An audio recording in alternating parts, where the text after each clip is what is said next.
pour ces mises en garde. Je passe maintenant la parole à Thomas sur le rôle du chirurgien face aux réseaux sociaux entre éthique et modernité. Donc, j'avais envie de vous parler, bien sûr, de réseaux sociaux, qui est un point majeur, parfois méconnu, avec pas mal d'a priori, bien évidemment. Et donc, j'ai lancé le. Ah, voilà, merci beaucoup. Donc, j'ai lancé l'agence en 2015. Donc, elle n'est pas toute récente, mais uniquement dédiée au monde chirurgical et médical, avec vraiment une hyper spécialisation par rapport à la déontologie, par rapport à l'éthique, et bien sûr au respect du praticien et du patient. Je pense que c'est important. Donc, tout d'abord, les réseaux sociaux, comme Alexandre Kittig disait tout à l'heure, c'est d'investir bien sûr du temps, parfois de l'argent, qu'on délègue par une agence spécialisée. Et bien sûr, il faut comprendre que ces réseaux sociaux, il y a des choses qu'on peut faire, comme passer de l'information, comme éduquer le patient, éduquer ses confrères. On peut bien sûr exister au travers de photos, de témoignages de son image, mais il y a des choses qu'on ne peut pas faire.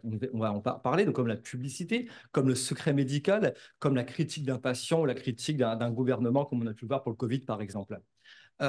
J'ai un peu, séparé sur plusieurs points. Donc, le premier point, la déontologie, l'état des lieux, les plateformes. Pourquoi communiquer? La première question, finalement, la meilleure. La réputation, la gestion de son image, déléguer sa communication, oui, mais comment? Et puis surtout, les pièges à éviter. En tout premier lieu, bien sûr, la présence sur la toile. Je pense réellement que la présence d'un praticien, quelle qu'elle soit sa spécialité, ça sera un travail de maillage, de toile d'araignée. Elle sera présente partout, de sa réputation, un bouche un bouche à oreille qui sera non direct, puisque le patient potentiel pourrait aller voir sur la toile qu'est-ce qu'il représente, la tête qu'il a, qu'est-ce qu'il fait, son travail, son site internet, son site, bien sûr, la presse écrite, presse online, ça va être sa chaîne YouTube, pourquoi pas, sa présence en vidéo, ça va être bien sûr son agenda de rendez-vous, et puis ses réseaux sociaux. Ce qu'il faut bien sûr comprendre, c'est ce que Alexandre Kitty disait tout à l'heure, c'est bien sûr de rendre tout ça bien sûr propre, lisible et surtout à son image, tout cet écosystème soit vraiment l'image personnelle de chacun. Quelle plateforme choisir? Donc les plateformes choisir aujourd'hui, j'ai envie de dire, pour un praticien qui a une démarche vers le patient, on va voir bien sûr Instagram, Facebook principalement. Facebook reste un outil important puisque Facebook va être référencé sur Google.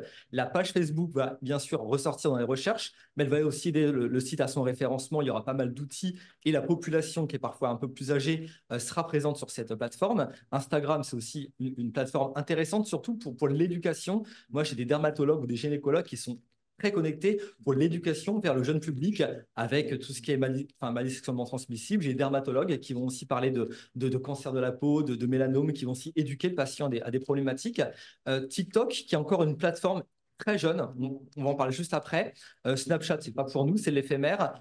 Twitter, comme on parlait tout à l'heure, Twitter, aujourd'hui, c'est intéressant, c'est qu'on ait une personnalité, que ce soit politique ou autre, mais qu'on a des choses à dire, des breaking news, des changements de loi, des choses comme ça. Mais je crois pas réellement que pour un praticien qui a parfois juste de l'information à dire avec des caractères, on est bloqué sur une centaine de mots, enfin une centaine de caractères, pardon. Donc il y a peu d'intérêt. Et LinkedIn, c'est très intéressant qu'on est vraiment en KOL, qu'on va parler à l'industrie, qu'on va parler entre confrères. Typiquement, l'Académie de chirurgie, bien sûr, elle a des réseaux sociaux sur toutes les plateformes, et puis qui sont gérés par l'agence. Et puis surtout, il y a ces membres qui sont aussi sur LinkedIn et qui sont très actifs. Donc aussi, l'intérêt, c'est de repartager du contenu officiel, de repartager bien sûr des contenus parfois plus personnels, ou en tout cas plus engageants. Et je pense que LinkedIn, pour ça, tu pourras aussi en parler tout à l'heure, c'est une plateforme qui est très intéressante. Je parlais de TikTok, qui est une plateforme qui est très très jeune, qui n'est pas pour un chirurgien, je pense, puisqu'on a une moyenne d'âge de 14 à 25 ans, donc qui n'est pas trop pour nous.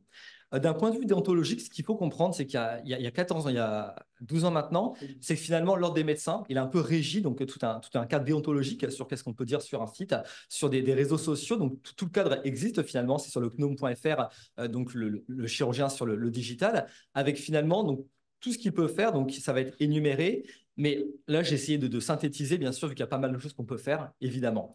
Tout d'abord, bien sûr, ce qu'il faut comprendre, c'est qu'un praticien, il a parfaitement donc, le droit d'avoir des réseaux sociaux, heureusement, à titre personnel, avec ses amis, sa famille, sa passion, son entourage, etc. Mais par contre, à titre professionnel, bien sûr, il a le droit d'en avoir, mais il doit être séparé.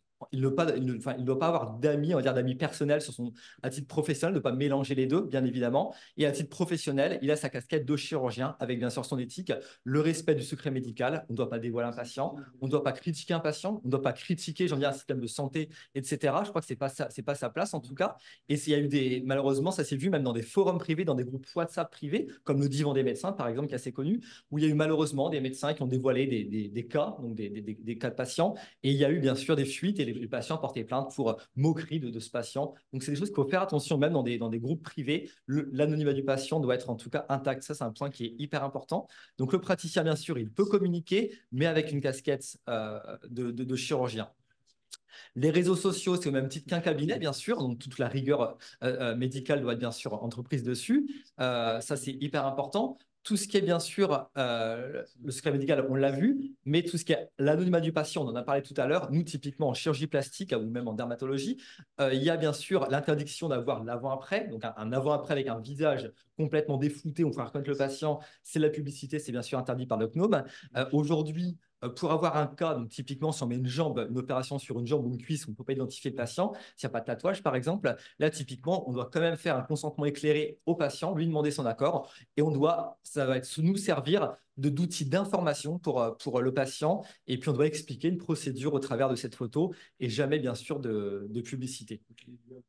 Beaucoup de personnes ont parlé d'un décret en 2020 qui a été bien sûr assoupli, avec beaucoup disaient oui, ça y est, l'Europe nous autorise la publicité. Pas du tout, on reste en médecine, c'est un point hyper important. La publicité est interdite, mais bien sûr, on peut communiquer si elle est loyale, bien sûr prudente, et pas induire son patient en erreur. Typiquement, qu'est-ce que c'est? On a par exemple une pièce métallique pour une broche, par exemple pour un os, et si le fabricant a déposé donc, sur son CO médical, par exemple, une règle, un, tout un dossier, on ne doit pas finalement outrepasser ce dossier, on doit en tout cas s'en tenir à ce dossier posé et on ne doit pas dire que c'est la meilleure broche qui existe, etc. Ça, c'est un point hyper important. Bien sûr, on ne doit pas dire qu'on est meilleur que son voisin, même si c'est vrai ou pas. Donc tout ça, ça doit être loyal et prudent dans son information. Ça, c'est très vrai en chirurgie plastique. Après, dans d'autres spécialités, beaucoup moins. On a beaucoup d'ophtalmologues ou de gynécologues ou même de cardiologues en client et eux, c'est un peu moins le cas. Être respectueuse, bien sûr, respectable, ça, c'est bien sûr un point important. La e-réputation, bien sûr, qu'est-ce que c'est? Je pense que tout le monde le sait. Donc, bien sûr, c'est l'image qu'un chirurgien va voir sur la toile. Ça passera par des choses bêtes, comme des notes, comme des avis. Sur Google, on l'a vu tout à l'heure, comme des articles de presse. Malheureusement, des bad trips, ça peut arriver. Qu'est-ce que c'est un mauvais article de presse? C'est malheureusement une mauvaise suite opératoire. Donc, ça bien sûr, malheureusement, ça arrive. Donc, comment gérer ça? Avec des avis patients, des forums. Ce qu'il faut savoir, c'est que même si le chirurgien n'est pas présent sur la toile, eh bien, on peut parler de vous, tout simplement. On peut parler de vous sur des forums, on peut parler de vous sur Google, et même si vous n'êtes même pas vous présent. Donc, c'est hyper important, au travers de vous ou de votre agence, de veiller à ce qu'on dit sur vous, d'avoir des alertes grâce à Google, avec des outils qui existent, en tout cas, tout ce qui va ressortir de votre spécialité, d'avoir bien sûr de la veille sur vous-même et sur votre spécialité. Je pense que c'est un point, bien sûr, important. L'intérêt, bien sûr, de bien maîtriser sa réputation. Tout ce qu'on sait, tout ce qui se propage sur la toile, évidemment, ça va très vite. Aujourd'hui, donc bien sûr, Google, c'est le premier moteur de recherche, avec bien sûr les réseaux sociaux, tout ça, c'est imbriqué. Les réseaux sociaux, finalement, ils seront surtout là pour avoir cette fameuse art de le faire savoir. Je le fais, mais pourquoi pas le faire savoir? Je me forme, je fais des diplômes universitaires, je vais dans des conférences, dans des congrès, mais l'idée, c'est d'en parler. C'est hyper important. Comme l'Académie de chirurgie va faire une conférence, va faire une séance, on va en parler sur les réseaux pour le faire savoir à plus de monde. Les réseaux sociaux, pour un chirurgien, c'est vraiment la même chose. Aujourd'hui, bien sûr, les réseaux sociaux, c'est de la connexion. On le sait, c'est du réseautage avec des communautés, avec sa même communauté, avec d'autres communautés beaucoup plus éloignées, avec un système, bien sûr, d'amis, donc d'acceptation sur LinkedIn d'amis. Sur Instagram, bien sûr, c'est beaucoup plus ouvert. Avec une démarche plus industrielle, l'idée, c'est de suivre des industriels. On peut suivre des commerciaux, on peut suivre des directeurs de cliniques. Ce qui est intéressant, c'est de voir un peu tout cet écosystème, dans ce qui se passe, les nouveautés, les grandes études qui vont être en cours. Moi, par exemple, typiquement, je suis, ça peut être la FDA ou PubMed, c'est intéressant. Donc, on voit leurs réseaux sociaux, voir ce qui se fait. Les blogs, évidemment, les forums, ça existe toujours. YouTube, évidemment, avec les chaînes, les sites de notation, bien sûr, et les plateformes d'échange comme YouTube, Instagram, Pinterest ou d'autres outils, bien sûr, puissants. La réputation, ça va permettre à un chirurgien, bien sûr, de se démarquer, tout simplement, de son voisin. Bien sûr, à titre d'informatif, encore une fois, la réputation, je crois réellement, c'est la reconnaissance, bien sûr, d'une bonne pratique. C'est un point qui est bien sûr hyper important. Quelques conseils. Donc là, j'ai énuméré donc une liste de conseils que je pense assez importante. Bien sûr, communiquer à titre informatif, s'appuyer sur les données confirmées scientifiquement, être loyal et honnête, communiquer bien sûr les honoraires de manière non comparative, évidemment, faire preuve de moralité, évidemment, faire preuve de prudence et de modération, ne pas faire état de comparaison avec d'autres praticiens, donc ça ne se fait pas. Ne pas inciter à recourir à des actes inutiles, bien sûr, ne pas utiliser des liens sponsorisés, faire de pub, respecter le secret médical, partage des messages, bien sûr, mensongers. Et je pense que ce qui est hyper important, on n'est pas en Amérique, on est en France, et tout ce qui on dévoile pas non plus, sa vie privée, ses voitures, ses maisons, etc. Je pense que ça se voit beaucoup en Amérique, à Miami, en Floride. Enfin, c'est très répandu là-bas. Mais le cardiologue qui montre toutes ses voitures, je pense qu'en France, c'est pas bien vu du tout. Hormis le contrôle fiscal qui s'en suivra, mais en tout cas, je pense qu'il faut faire attention non, mais vraiment, j'ai vu des cas de figure où ça a été malheureusement le cas. Donc faites attention à ce que vous dévoilez, puisqu'on le sait aussi, la fiscalité française a des robots qui surfent sur Internet et qui regardent un peu tout ça aussi, ce que vous mettez. Mais c'est un autre sujet, c'est pas le sujet. Je recommande bien sûr de faire créer ou de gérer vos réseaux sociaux, bien sûr par un agent spécialisé. Ça, je le dis beaucoup avec mon ami Julien Vervel qui parlera tout à l'heure. Si vous déléguez, prenez une agence qui est française. Il y a des agences françaises. On ne prend pas une agence à Madagascar ou à Miami pour gérer ces réseaux sociaux qu'on a en France. C'est logique, évidemment. Ça arrive aussi, je ne sais pas pourquoi, mais les gens font parfois appel à des agences très lointaines. Évidemment, c'est l'agence qui prend en tout cas l'engagement bien sûr de gérer avec éthique et respecter bien sûr les mœurs, les bonnes mœurs. Moi, ce que je recommande pour un chirurgien, bien sûr, c'est d'avoir un compte Instagram professionnel, avoir une page grand public autour de son cabinet, autour de son activité, une fiche, bien sûr, LinkedIn. Je pense que c'est important à titre personnel. Je pense que c'est un point, bien sûr, important. Ce qui est interdit, bien sûr, c'est tout ce qui est newsletter, tout ce qui est mailing. Normalement, le mail est utilisable uniquement d'un point de vue d'urgence. On ne peut pas dire, tiens, j'ai reçu un nouveau laser d'opération pour les yeux. Donc non, donc, finalement, c'est interdit. On doit fuir, bien sûr, tout ce qui est vente de likes, tout ce qui est vente de faux abonnés. Donc, tout ça, c'est très Instagram, hein, donc, bien sûr. Déléguer sa communication, bien sûr, à quelqu'un qui ne maîtrise, bien sûr, pas cette déontologie. Tout ce qui est référencement payant, on va en parler tout à l'heure par rapport au site internet, l'achat bien sûr, de faux avis, c'est déconseillé. Comment optimiser les hashtags? Donc, les hashtags, pour ceux qui ne connaissent pas, bien sûr, c'est des mots-clés qui vont permettre de cartographier, mais surtout de stocker des photos, des contenus qui sont dans la même catégorie. Typiquement, je suis un cardiologue, je vais faire un hashtag cardiologie, cardiologie science, etc., qui vont permettre en tout cas de lister et puis de faire connaître mon contenu au travers de hashtags. Donc là, c'est des recommandations autour des hashtags. On peut identifier, bien sûr, c'est hyper important. Donc, typiquement, je suis à l'académie, je vais identifier le compte de l'académie. Je suis, par exemple, avec Hubert Joannet, je vais identifier son compte LinkedIn Hubert Joannet. On n'oublie pas voilà, d'identifier aussi ses confrères ou en tout cas les personnes ou les laboratoires avec qui nous sommes présents. Donc, c'est un point qui est bien sûr hyper important. Les réseaux sociaux, donc, bien sûr, je l'ai dit, bon, je viens de le dire, donc tout ce qui est photos de vacances, tout ce qui est personnel, on doit mettre sur des comptes privés pour ses amis, pour son entourage, c'est important. Tout ce qui est professionnel, bien sûr, c'est ouvert, c'est public. Donc ça doit respecter, donc, comme j'ai dit tout à l'heure, pas mal de règles. Donc là, en fait, je viens d'en parler tout à l'heure. Pour avoir des réseaux sociaux bien structurés, bien sûr, c'est un écosystème. J'appelle ça l'environnement digital. C'est l'environnement, c'est on vérifie la mise à jour du site Internet. On vérifie que les réseaux sociaux soient à son image. On cultive la proximité et l'exclusif avec ses patients. On crée une communauté de patients et une rapide interaction également avec les personnes qui vont vous parler. Les 5 points majeurs, bien sûr, les réseaux, ça permet d'être visible. On est une vitrine digitale. Je suis urologue. Je vais finalement dire qu'est-ce que je fais, quelles sont mes techniques, qu'est-ce que je ne fais pas. Donc ça, c'est une vitrine. Je suis bien sûr là où un potentiel patient peut se trouver. Je suis un homme, j'ai besoin d'un urologue. Tiens, ça tombe bien, j'ai ce besoin. Donc en tout cas, c'est intéressant. On va marketer bien sûr ses compétences, évidemment, l'art de le faire savoir, son ADN. On constitue une communauté de ses propres patients et on reste proche, bien sûr, des patients potentiels. Les avis négatifs, c'est un point qui est hyper intéressant. Il y a beaucoup de faux avis. Ça peut arriver le confrère qui va malheureusement déposer des faux avis, ça peut arriver le concurrent, ça peut arriver la fausse patiente ou la patiente. Je pense réellement qu'il n'y a pas de mauvais avis. Pour les mauvais avis, je crois réellement que c'est qu'il y a un problème en réalité. Surtout quand le mauvais avis revient régulièrement. Typiquement, j'ai trop attendu, 1 heure d'attente. Ça, c'est très ophtalmologue. Chez les ophtalmologues, c'est que le mauvais avis, c'est l'attente. L'attente en cabinet, enfin l'attente en salle d'attente. J'ai payé 100 € la première consultation, c'est hors de prix. Ou typiquement, la secrétaire n'était pas aimable. Tout ça, finalement, tout ça, c'est modifiable. Donc, tout ça, c'est la communication. On doit revoir, on doit étudier, nous, typiquement à l'agence. avec nos clients, et bien finalement, on voit les avis. Et en fonction des avis, évidemment, il y a des mesures correctives qui peuvent être entreprises. C'est hyper facile. Soit on évite le surbooking, soit la secrétaire, il y a peut-être une formation à lui faire. Ça, c'est important. Et puis prendre le temps avec les gens, bien expliquer pourquoi la consultation elle est payante, même s'il n'y a pas d'acte derrière. Donc tout ça aussi, c'est des points hyper importants. En cas d'avis diffamatoire, la nuance entre les deux, elle est mince. Nous, on bosse avec des avocats qui sont spécialisés, dont Branchet.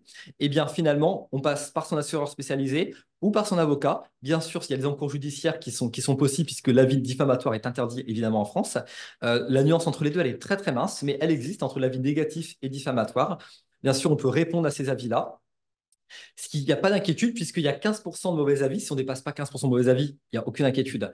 Donc ça, il ne faut pas non plus faire une fixette, bien sûr, dessus. C'est hyper important. Faites attention aussi aux agences qui viennent vous voir, vous dire, bah, tiens, je vais vous donner 500 bons avis ou je vais vous faire du nettoyage de tous vos mauvais avis. Puisque ce qui se passe, finalement, parfois, malheureusement, c'est une escroquerie puisque c'est eux-mêmes qui vont déposer des avis et eux-mêmes vont pouvoir retirer leur propre avis et vont vous demander 2 4 000 euros contre ça. Ça existe malheureusement en France et c'est des choses qu'il faut vraiment faire attention à ça. Euh, voilà. Donc là, j'ai juste mis rapidement des bons exemples de contenu que je trouve informatif. Voilà, avec une jolie photo, avec un joli contenu, avec différents posts. Voilà, donc éducatif que je trouve plutôt propre. Voilà, tout simplement le rôle de l'assistant au cabinet. L'assistant va pouvoir gérer ce soit des stories, les réponses en privé, filmer par exemple ce qui se passe au cabinet, fournir à l'agence du contenu pour qu'ils puissent les exploiter. Ce que vous ne pouvez pas faire, bien sûr, exposer les patients, l'égocentrisme. Pareil, ça se voit beaucoup en chirurgie plastique, moins dans d'autres spécialités. Faire la politique ou la conspiration, ne pas faire de veille et faire confiance à certaines agences lointaines. Voilà, j'ai parlé vite, mais je pense que tout y est. Merci beaucoup, Thomas. Alors moi, j'ai toujours un problème, c'est entre information et publicité. Exactement. Parce que c'est limite, quoi. Ouais. Et j'ai une chef de clinique qui fait plus de publicité que d'information. Et donc, je lui ai dit, et elle me dit, oui, mais je fais de l'information. Oui, d'accord. Alors aussi, j'ai des chefs de clinique qui mettent leur Porsche électrique. En fait, la cliente. J'aime bien toujours le truc. Ah oui, mais elle est électrique. Bon, d'accord. Les faux avis, ah oui, alors ça arrive, hein. C'est souvent proche de chez vous, hein. Ouais, en fait, Les faux avis, c'est un interne que je n'ai pas pris comme chef de clinique. Mais une fois qu'on l'a identifié, ça se calme. ouais. Mais il faut arriver à identifier qu'est-ce qui vous donne des cochonneries sur le. Sur le... Alors, c'est début dans son entourage. Et Ouais, puis, on arrive quand même à savoir d'où ça oui, vient. ouais. Et en tout cas, par rapport à cette fameuse information publicité, Ouais, c'est l'incitation. C'est vite prenez rendez-vous, vite soignez-vous. C'est vite, en tout cas, parlons-en. C'est vraiment toute cette incitation, bien sûr, qui est hyper déconseillée. L'information, il y a une nouvelle technique, par exemple, sur une opération, la cataracte, par exemple, avec un nouveau laser. On vient informer sur pourquoi ce laser il est plus rapide, pourquoi les suites sont plus simples. Là, on va informer sur une technique, mais en aucune manière, on va dire il est temps de vous faire opérer. Ouais. Si on dit il est temps de vous faire opérer, ça se transforme en publicité. Et je ne sais pas si tu as ajouté quelque chose sur LinkedIn. LinkedIn, très puissant, parce que moi, j'ai l'habitude maintenant de mettre les séances de l'académie sur LinkedIn. Ouais. J'ai regardé, je te l'ai dit ce midi, la semaine dernière, 1939 vues. Pas mal. Ouais, c'est une plateforme très qualifiée. C'est vrai que pour un chirurgien, même pour connaître son écosystème, pour avoir C'était l'information. sur la chirurgie du sur ce qui pied, se passe. 1939 vues. Mais ça peut être exposé ou juste du voyeurisme. On regarde ce qui se passe Ouais. et puis ça permet de rebondir aussi, puis d'avoir un pouls de ce qui se passe sur. Ça, c'est un point qui est important. Et puis les faux avis, en tout cas, c'est donc de répondre aux avis. Et puis après, tout ce qui est avis diffamatoire. Moi, je les ai supprimés. Ouais. Après, D'ailleurs, c'est marqué supprimé. Après, les faire supprimer, ça va être parfois plus compliqué. Mais en tout cas, l'avis diffamatoire, c'est surtout, c'est par ton assurance. Je pense que Branché en parlera mieux. Mais c'est vraiment, en tout cas, les plus faciles à faire retirer puisque c'est un avis qui est interdit. En tout cas, on ne peut pas diffamer quelqu'un. On ne peut pas dire c'est un charlatan, il ne sait pas opérer. Là, c'est diffamatoire. Ouais. Donc, et ça arrive malheureusement. J'ai téléphoné, j'ai dit Maxime, il faut que tu arrêtes. Ouais. Voilà. Et ça s'est d'ailleurs arrêté. Professeur Merle. Je voudrais juste poser une... ça, c'est pas le professeur Merle. Non, je voudrais juste poser une question. Peut-on se réjouir de cette évolution ou peut-on s'en inquiéter sur la profession de chirurgien? Ouais. Moi, j'ai arrêté de travailler il y a 3 ans et je suis complètement paumé. En fait, ta question est très très bonne.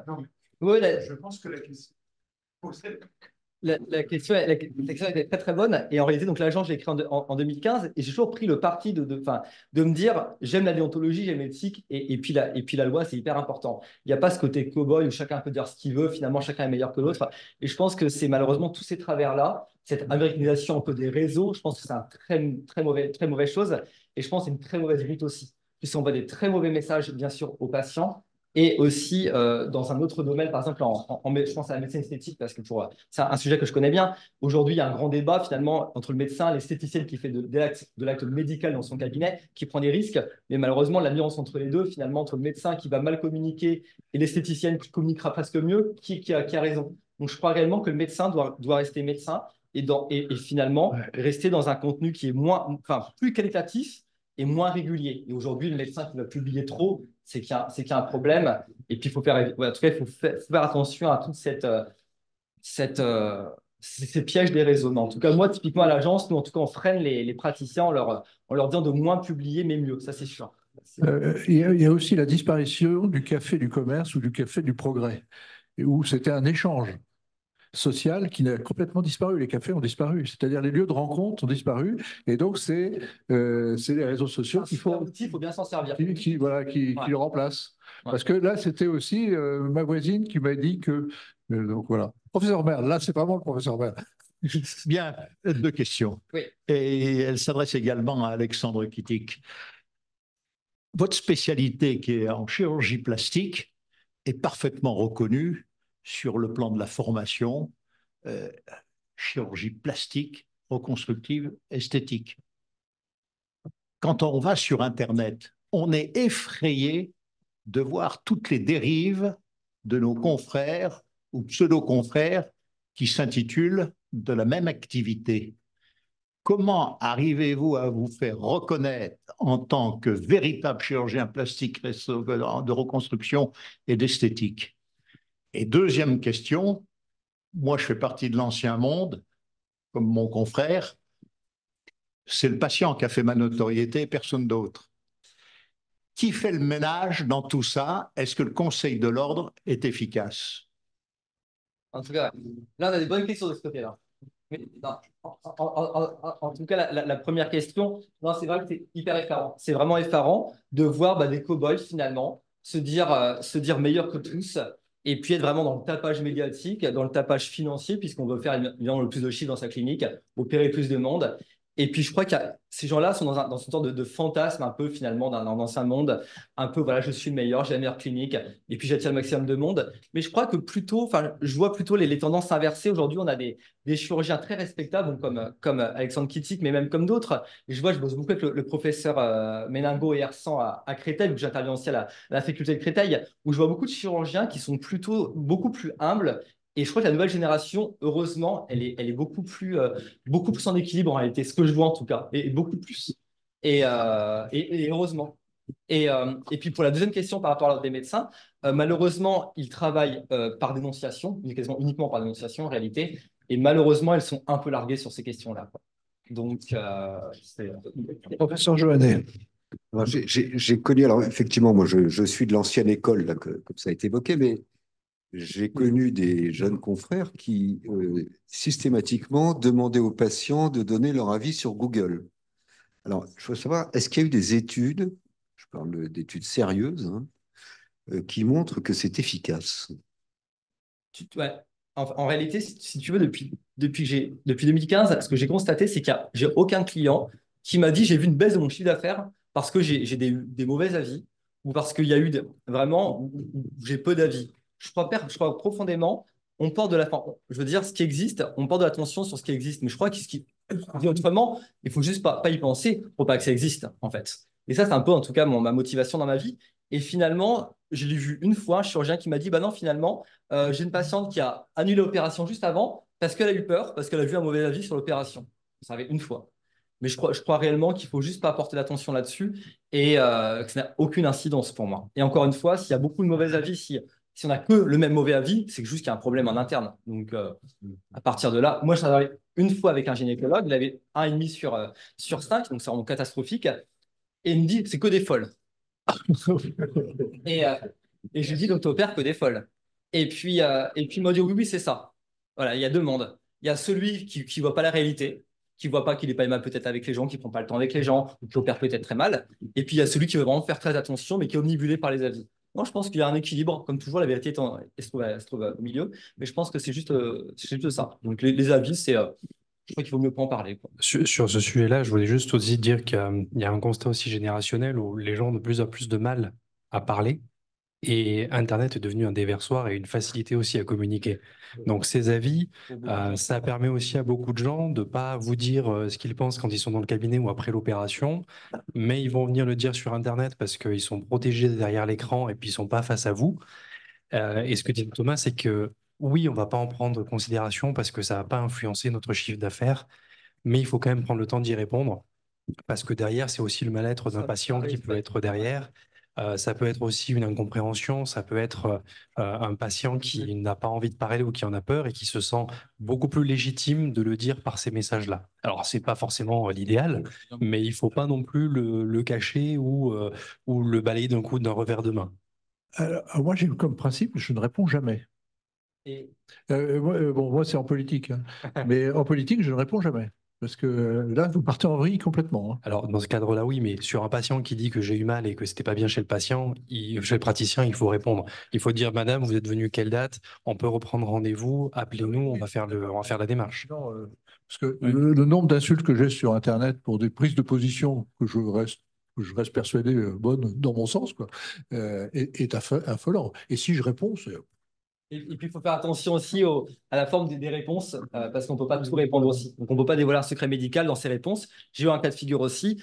Un praticien a répondu à un avis et le praticien a mis le secret médical dans l'avis. Malheureusement, le patient a porté plainte et c'est le praticien qui a aussi malheureusement perdu puisqu'il a dévoilé un secret médical qui n'était pas du tout dit dans le premier avis. Donc, faites attention aussi. Question. À vous écouter, on a l'impression que c'est un vrai problème pour la chirurgie plastique, réparatrice, etc.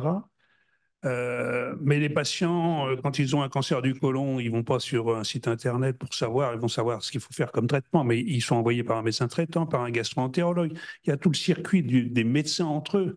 Alors que pour la plastique, on a l'impression, ou l'esthétique, on a l'impression qu'effectivement, là, les gens, ils surfent à droite, à gauche. Et donc, ma question, c'est, est-ce que toutes ces recommandations, ce monde virtuel auquel moi, je ne connais pas non plus, est-ce que c'est pas réservé à quelques disciplines très spécifiques? Ouais.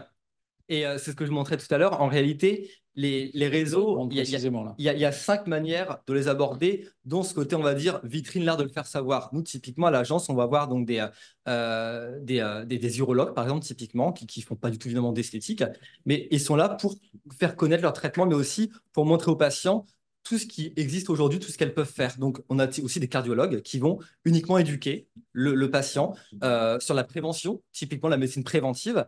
Donc, c'est aussi intéressant. Donc, on peut être sur ces réseaux, mais d'un point de vue juste, en fait, de montrer ce qu'on laissait faire. On a aussi, par exemple, tout ce qui est arthroscopie.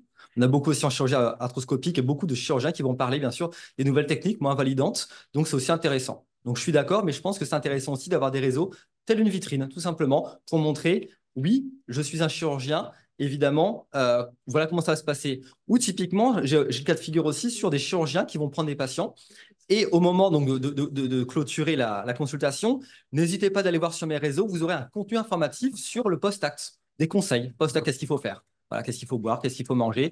Donc voilà, tout dépend aussi de la forme du contenu que l'on va publier. Donc c'est un point important. Donc non, ça concerne tout le monde, mais en fait, tout le monde ne va pas prendre, on va dire, ces réseaux tel un outil pour la même chose, pour le même besoin. Professeur Benamou. Oui.